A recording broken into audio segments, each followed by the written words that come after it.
છોકરીઓ ના આવડે તે ઢીકા મારવાનું પાછળ ફટાફટ શીખી જાય બરાબર. ફોન આજના જમાનામાં જરૂરી છે પણ એટલો પણ નહીં. મિસયુઝ નહીં કરવો. હા, મિસયુઝ નહીં કરવો. તમને શીખવા માટે બધી વસ્તુ મળે છે. એમાં ખરાબ વસ્તુ આપણે નથી જોવાની. આપણે સારું વસ્તુ બરાબર. ફોન આપે મમ્મી પપ્પા ક્યાંથી જાઓ અહીંયા તો ફોન નહીં હશે ને.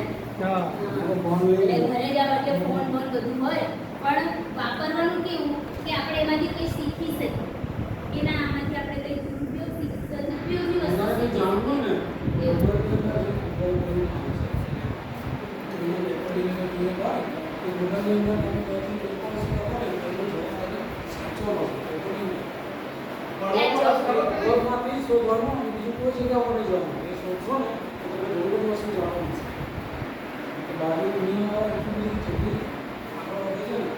હવે તમારો તો AI નો જમાનો આવશે.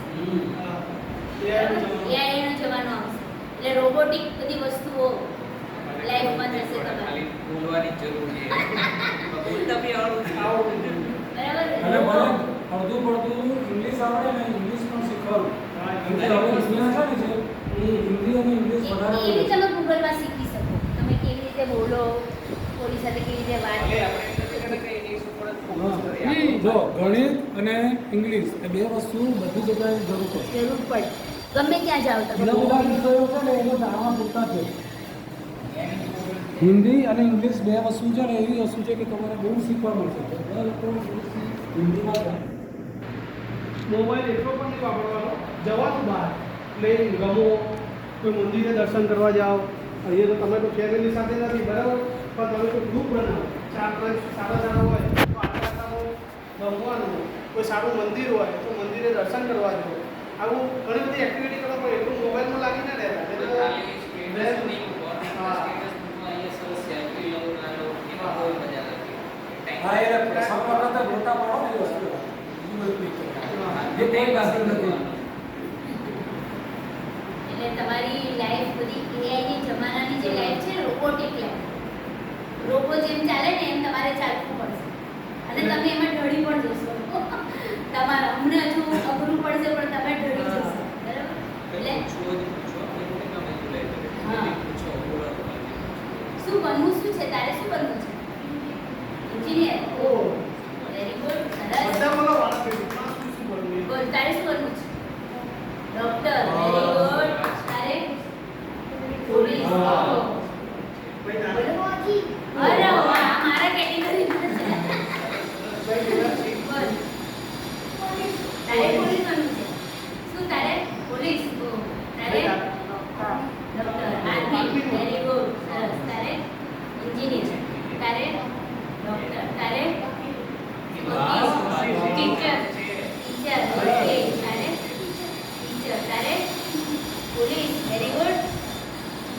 ડોક્ટર. હો. તારે ટીચર. તારે શું બનવું બેટા? દસ નથી એવું ના હોય.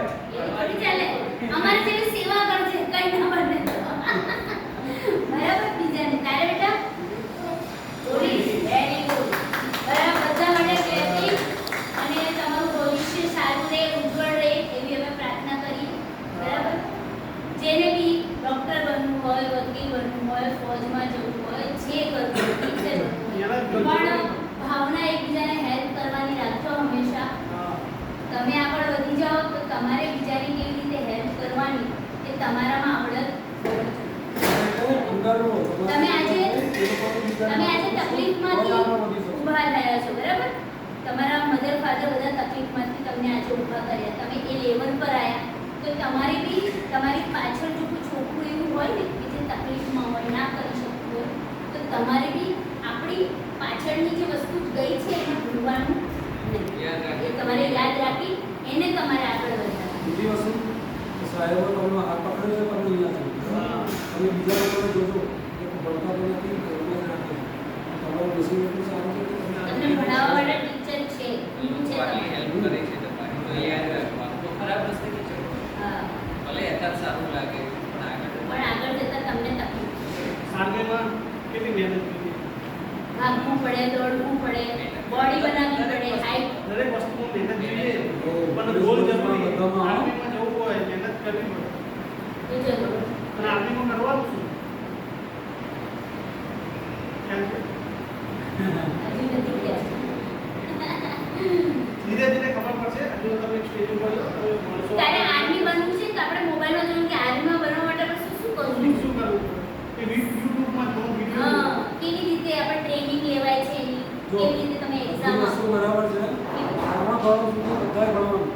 તમને જે આનું ધોરણ ભણશો ને તો પછી બધા રસ્તા ખુલી જશે તમારા. બધા રસ્તા ખુલી જાય. બધા રસ્તા ખુલી જશે. જે છે ગવર્મેન્ટ તો તમને આપે જ છે. ગવર્મેન્ટમાં ધારો કે તમે ભણવાથી માંડીને અમારા જેવા માણસો છે, એવી મોટી મોટી સંસ્થાઓ તમને ભણાવશે.